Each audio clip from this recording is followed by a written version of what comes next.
Welcome to the Millionaires mini-series with your hosts Stephanie Keith and Stacey Failing, here to set you up with the most luxurious version of yourself. This podcast is filled with wealthy women vibes and a sneak peek into the millionaire's lifestyle. Whether you're inner millionaire's dreams of taking private jets to deserted islands or you prefer the lighter side of luxury, we have an opportunity for you that is priceless. Come join us as we share with you all of our juicy money secrets, mindset hacks, and so much more. Money may not buy happiness, but it can provide you with an abundant life beyond your wildest dreams. So turn up the volume, adjust your crown, and get ready to embrace your inner millionaires. Hey, everybody. Welcome back to the Millionaires podcast. Here with my counterpart, Steph. And we have been doing a lot of thinking lately about like modern culture and the society that we live in. And we've talked about it a little bit on our podcast. And we just, we're big into like the feminine and the masculine and stepping into both of those because they both, they have balance and they both can offer so much into, what it is that you're doing in your work life and in a home.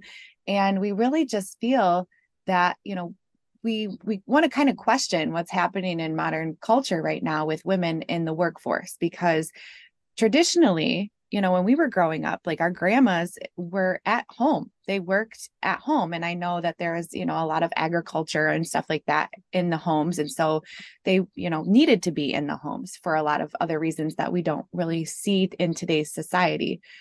But what we are seeing now is that we're noticing this trend of more women wanting to kind of get back into that traditional role and being home. And, whether it's a stay-at-home mom or just a work-from-home mom or entrepreneur, or even now after the pandemic, having the option to work hybrid a lot for a lot of women has been something that, most women are really gravitating towards. And I don't know, I just feel like there's some stigma around that. And you just kind of want to break it down and see, the different perspectives and just kind of, we always like to challenge things in society. And so Steph and I just wanted to have a conversation with you about that. And Steph, what's your take?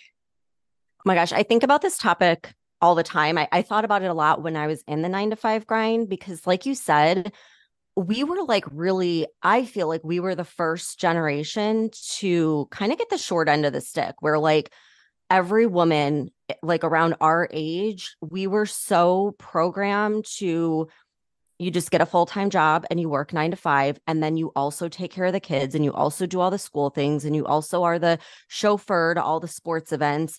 And it's like so much was put on us. And like, just like you said, our grandparents' generation was still where like the men worked and then the women were home with the kids.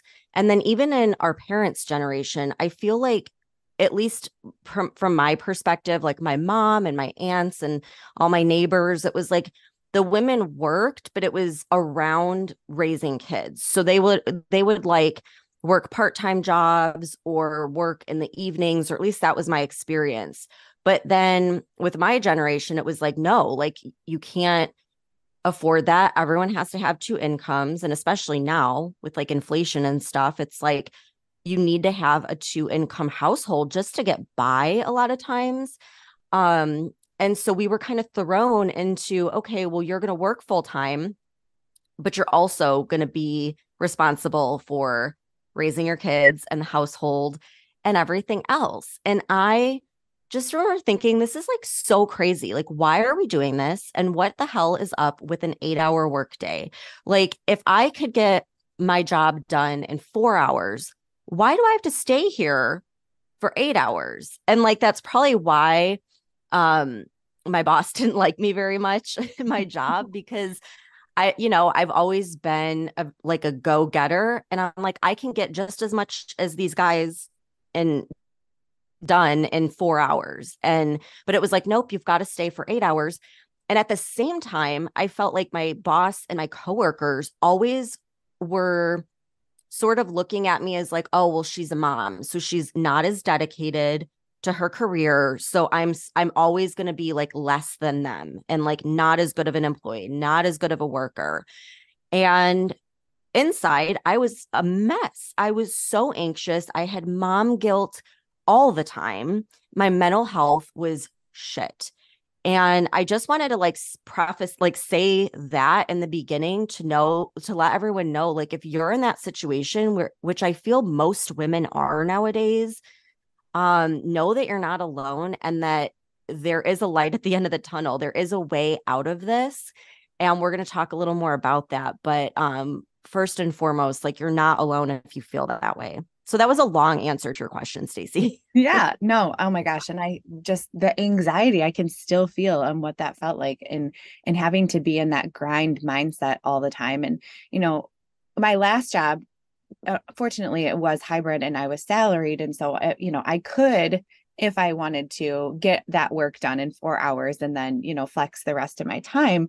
But I remember being in the hospital and having to do that shift work. And those were 12-hour shifts, and Mhm. it was just like, and I was on third. So I never really got to see my daughter. So I'd be sleeping while she was in school. I would wake up just in time to pick her up from school, make dinner, pack my stuff, get ready, and then go to work and be gone all night and miss like bedtime. And but I was making good money. And so I justified it as to like, I'm doing this to provide.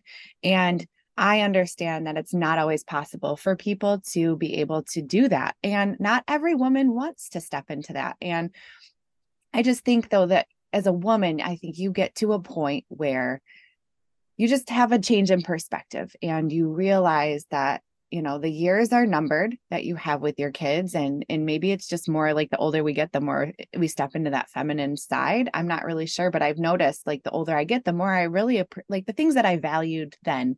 I was working to have material things and I thought that I needed to do this to like prove myself, like look at Mhm. what I was able to do and accomplish. And I think that just probably part of the way that we all grew up in our generation is parents pushing to, go to college, get a good job. And that was your sense of accomplishment and success. And for me, I just think that, success is defined by what makes you happy and what gives you that fulfillment. And it doesn't necessarily have to be tied to money. I I think it's just agree. shifting so much. And I don't know, like, I feel like you said, the 8-hour work week is kind of BS. And I just feel for those women because I was one and you were one of those women that really want to step into this. And for those that don't, like that is their prerogative and they should be commended as well because they are juggling, as you and I know, so many things. And so I want to celebrate them as well. But I also really want to help women that want to step into this space, that it's Yeah. okay and that there is a way to step into this space. Yep. Yeah. And I think you hit the nail on the head when you said like the goal should be to live a full happy life. And I think that all of our parents, obviously they wanted that for us, but I think our moms especially were like, you always want better for your kids. And so I know like my mom wanted me to be financially abundant because she didn't want me to have to rely on a man. And like she wanted me to be able to do everything I wanted to do in life. And so, it very much was tied to like success and money, not even realizing that what if those things come at the cost of happiness? And they did. And I look back on those years when my oldest daughter was young, and I feel like so much of it is one big blur because I was in such a state of stress and anxiety that I really couldn't just settle down and like enjoy the little moments. I felt like I had the weight of the world on my shoulder. And I think subconsciously, I just blocked out a lot of it because I was so miserable. And it's really sad now because I look back and like, it really is just a blur. And so now with my youngest two, I'm trying to really like focus on the small things and know that you can always make more money, but you cannot get back more time. Time is the one thing that we'll never get more of. Once it's gone, it's gone. Once it's spent, it's spent. And I do think, that women, and I know this is a little controversial, but I think that women are wired to be the nurturers, to raise our children.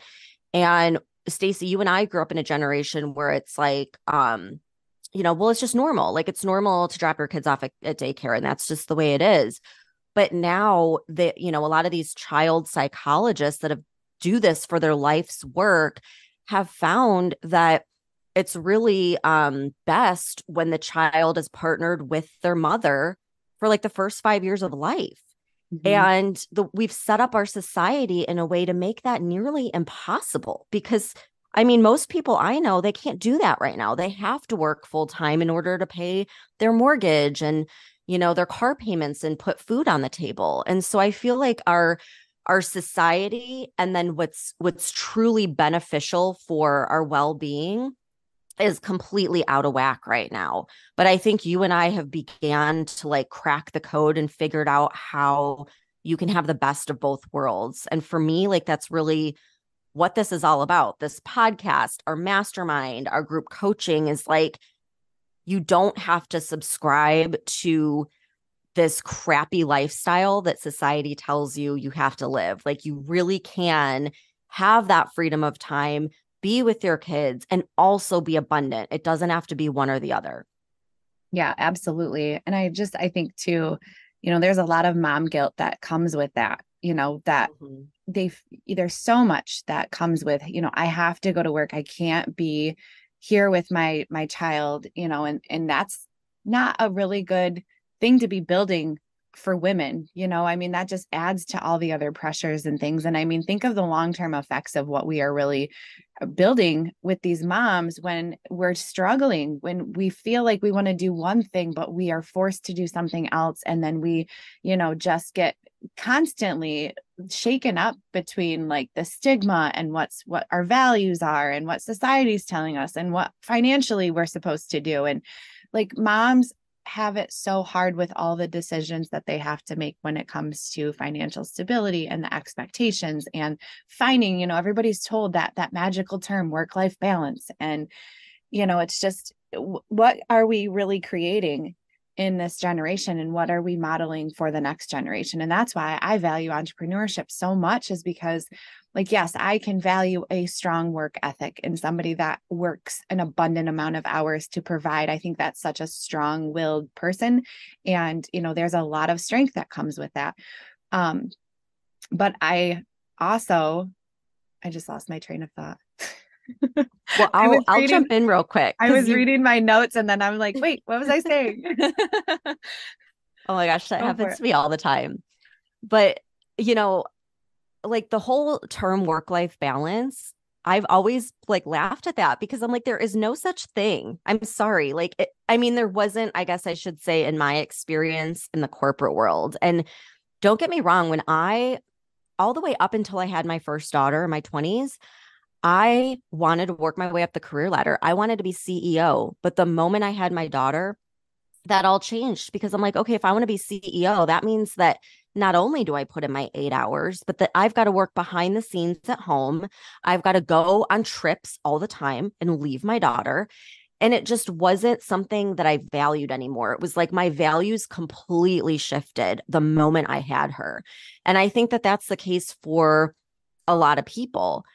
But what I have found is that back to this arbitrary 8 hour a day work schedule, 9 to 5, it's like how many of those hours are spent literally doing nothing, like checking email, doing tasks that don't actually produce a tangible outcome.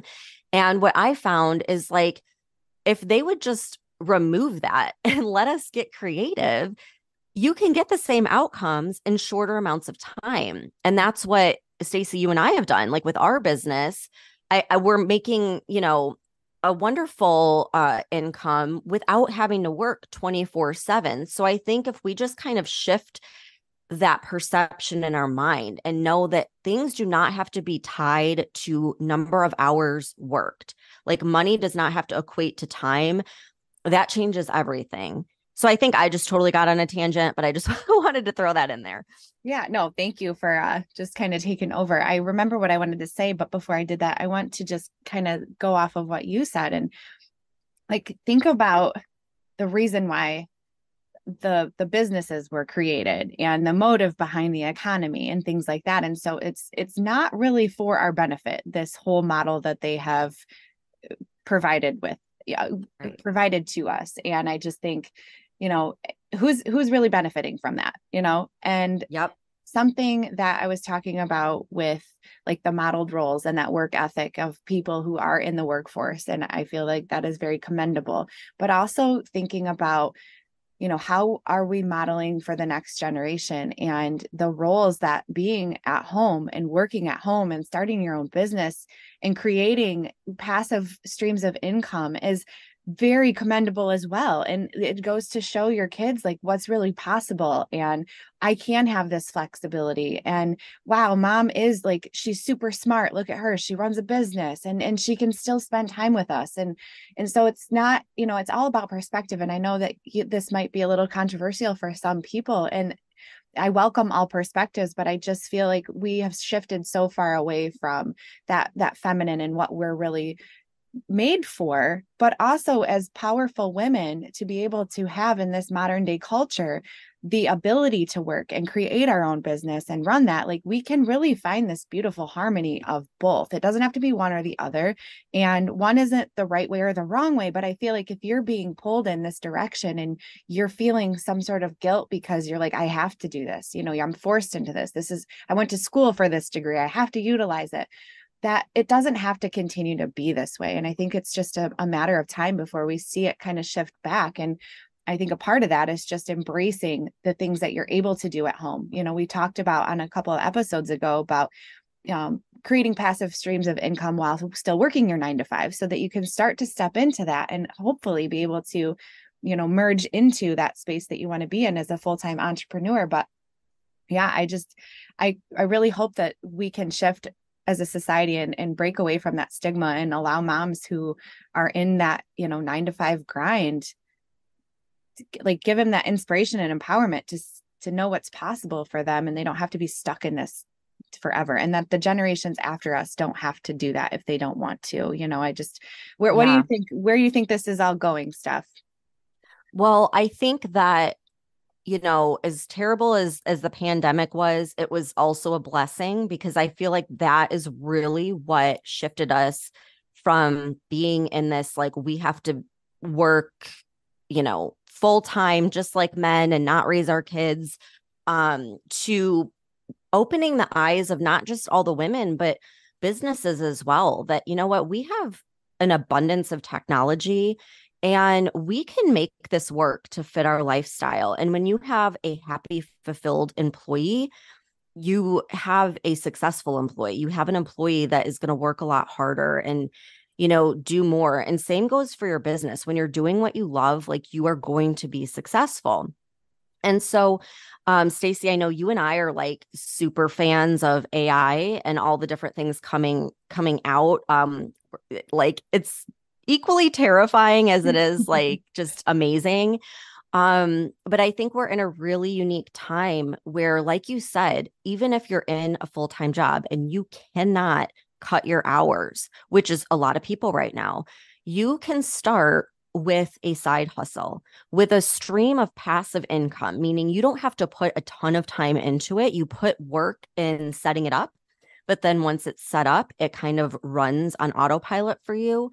And these are possibilities now. And so I really hope that we're opening your eyes to that, to know that you don't have to just quit your job and go get a loan and go full on into a business.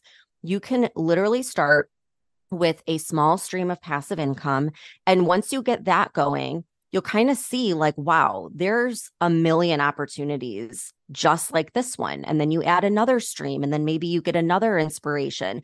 I know that's how I did it. And at the time when I first got started, I never thought that I would be able to quit my full-time job. It just seemed so far-fetched. But little by little, you gain more confidence, you see more opportunities, you become a little more bold in taking action. And next thing you know, like, you've created this business. So I just want everyone listening to know that, like, you can get started today for very little amount of money. We have so much technology, like, you no longer have to go to the bank and get a loan to start a business. You can get started while you're doing your day job. And there is freedom at the end of that, because once you build it up, you will be in a position where then you get to decide, like, do I want to keep doing this full-time job, or do I want to go full in with my business and be home with my kids or travel the world or whatever your goals are? It's absolutely possible. And that's really my mission. Like we want to teach you guys exactly how to do that. Yeah. And we do that right now in our group coaching program. And there are women in there who have started a business, but there are also a good amount of women in there that are wanting exactly what we're talking about. Some people that are in that 9 to 5 right now that are like, I know I want to do something else. And so that's what we offer to them is this coaching. And we give them this roadmap of, all right, let's sit down and figure out what direction it is that you're meant to go in and how we can actually give them the tangible things to get them from that idea to starting their business while still in that full-time job. And we've seen a lot of success come from that. And so if you're looking for that support and that's you, and you're like, yes, I need somebody to kind of walk me through and hold my hand because I don't know how to navigate this space. And why would you? You know, when we first started, we had to fumble through on our own because we didn't have masterminds at the time. We probably did, but we probably didn't even know where to look for them.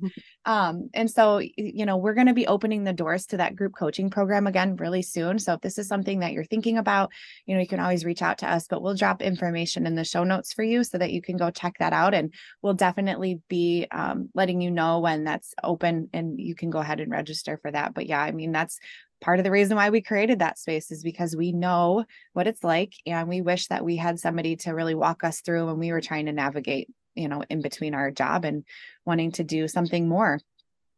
And it's just so different having people that you can talk to. Like it's a whole group of women and it's like everyone contributes and everyone's there to support one another. And it's like expansive. It's like when you see it happening for other people, you're like, wow, if it happened for her, then it can happen for me. And then she can show you how. And it's just like I feel like you grow leaps and bounds when you're in that type of an environment. And so it's like something that, you know, I always do for myself and I recommend for everyone else. It's like put yourself in these environments that are going to help you get to the next level and help you expand. And that's exactly what this will do. So I can't wait. Like this is going to be so exciting and it's a great way to like end the year too on such a powerful note because there's just so much that we cover that it really does get you, you know, exactly where you want to be. Yeah, I'm excited too. I just, I couldn't imagine anything more from what we created. And like we've become a family. And I know that even when you step out of that space, you know, whether you've created your business or you're just moving on to the next thing, because that's a part of it as you grow and you learn and then you're ready for that next step. And so like Steph and I are just that stepping stone to really help you get the momentum that you need and find other women who can support you in that space, because that's huge, especially when you're walking into something so unknown and scary, to help, you know, people support you and celebrate your successes and help be there for other women too. And it's our favorite time of the week. Like we look forward to the calls and it's just something that I'm so blessed to be able to be a part of. And honestly, just, you know, humbled by it. So yeah, I mean, it's just an intimate space and we really get in there with you. It doesn't feel like work when we're together. We have a lot of fun. So yeah, we'll put all that in the show notes and we will see you back here for another episode.